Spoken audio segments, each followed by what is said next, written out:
Сәлем балалар. Қазақ тілінің 43-ші сабағы 2-ші сынып. Тақырыбы сөйлем дегеніміз не? Бүгін сенің білетінің сөйлемнің айтылу мақсатына қарай бөлінетін түрлерін білетін боласың. 23-ші жаттығу. Суретке қара. Қожа туралы фильм қалай аталады? Оның кейіпкерлері кімдер? Қожа туралы фильм ол менің атым Қожа деп аталады. Оның кейіпкерлері қожа, әжесі, анасы, директор, сынып жетекшісі Сабира Майқанова, Жантас, Жанат сияқты осындай кейіпкерлер бар екен. Неге шақырдың Қожатай? Шақырған жоқ. Оқығанның диалог екен дәлелде. Диалогқа кімдер қатысты? Кім сұрады? Кім жауап берді? Дауыстағандай болдың ғой? Сізге емес, жайша. Мұнда құпия кеңес өтіп жатыр. Бөгет жасамаңыз. Яғни біріншісінде әжесі сұраса, екіншісінде қожа жауап берді. Сондықтан бұл жерде екі адам қатысты. Сонымен қатар диалогты парталасымен рөлге бөліп оқы және оны көшіріп жаз. Еске сақта, диалогте әрбір кісінің сөзі жаңа жолдан басталып, алдына сызықша қойылып жазылады. Оқыңдар. 24-ші жаттығу. Қай сөздердің тобы сөйлемді құрайды? Өз жауаптарыңды дәлелдеп көріңдер. Неге Қожатай шақырдың? Неге шақырдың Қожатай?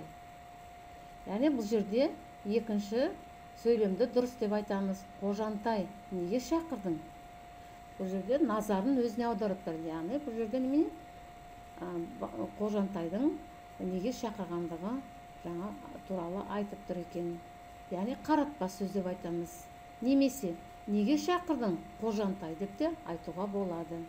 Бұл сөйлемді көшіріп жазыңдар, қандай ой білдіретінін айтып көр дейді.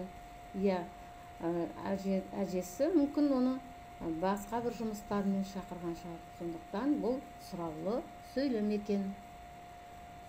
Қожаның алдына қойған міндеттерін оқы, көшіріп жаз. 25-ші жаттығу. Сабақтан себепсіз қалмаймын. Үйге берілген тапсырманы уақытында орындаймын. Мен үлгілі оқушы боламын. Неше сөйлем жаздың? Әрқайсысына не туралы айтылған? Бұл сөйлемдерде 3 сөйлем бар екен.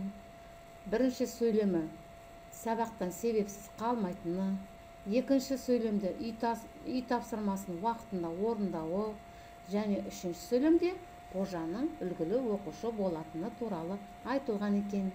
Соңына не қойылады? Соңынан нүкте қойылады екен. Ауызша сөйлеуде сөйлемдер бір-біріне қалай ажыратылып айтылады?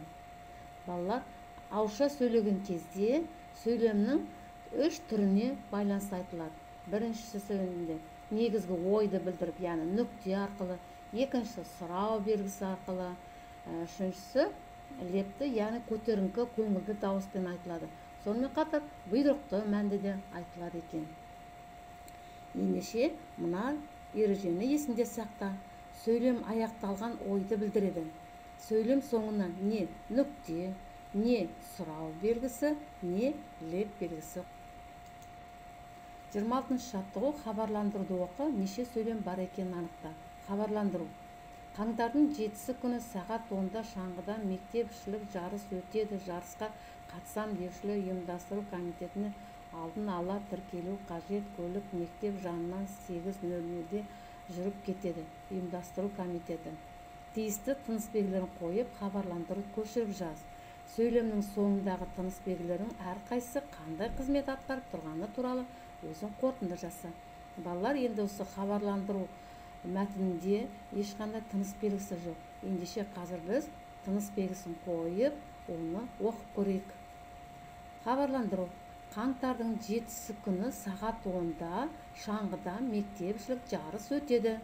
Бұл жерде енді негізгі ойды білдіріп, ойымыз аяқталып, нүкте қойып тұр, және шаңғыдан жарыс болатыны туралы айтып тұр екен. Жарысқа қатысамын деушілер ұйымдастыру комитетіне алдын ала тіркелу қажет. Бұл жерде қандай мақсатпен тіркелу керектігі, ұйымдастыру комитетіне барып жарысқа қатысатын оқушыларға үндеу жасап тұр, яғни нүкте қойылады екен. Көлік мектеп жанынан 8:30-да жүріп кетеді. Яғни соңғы сөйлем балалар жиналған соң оның мектеп жанынан автобустың жүретінін айтып тұр. Ендеше хабарландыруда 3 сөйлем бар. Сөйлем соңында қойған нүкте белгісі сөйлемдерді бір-бірінен ажыратады және негізгі ойды білдіріп тұр екен. 28-ші жаттығу. Сынып оқушылар тіл аптағына қызу дайындауда. Хабарландыру жазуды мұғалім саған тапсырды. Сен хабарландыруды қандай мазмұнда жазасың? Алғашқы азат жолдағы сөйлемдерді пайдаланып, мұғаліммен болатын диалогты іске асыр дейді. Хабарландыру. Қыркүйектің айының 5 мен 10 аралығында тілдер күніне орай мектепте тіл апталығы өтеді. Шығарма жазу, өлеңдерді жатқа оқу, сурет салу, мақал-мәтелден жарыс ұйымдастырылады. Жүлделі орындарға мақтау грамотамен марапатталады. Неге қысқаша ғана өзі мектебімізде болатын тілдер апталығына орай осындай хабарландыру жазылған екен.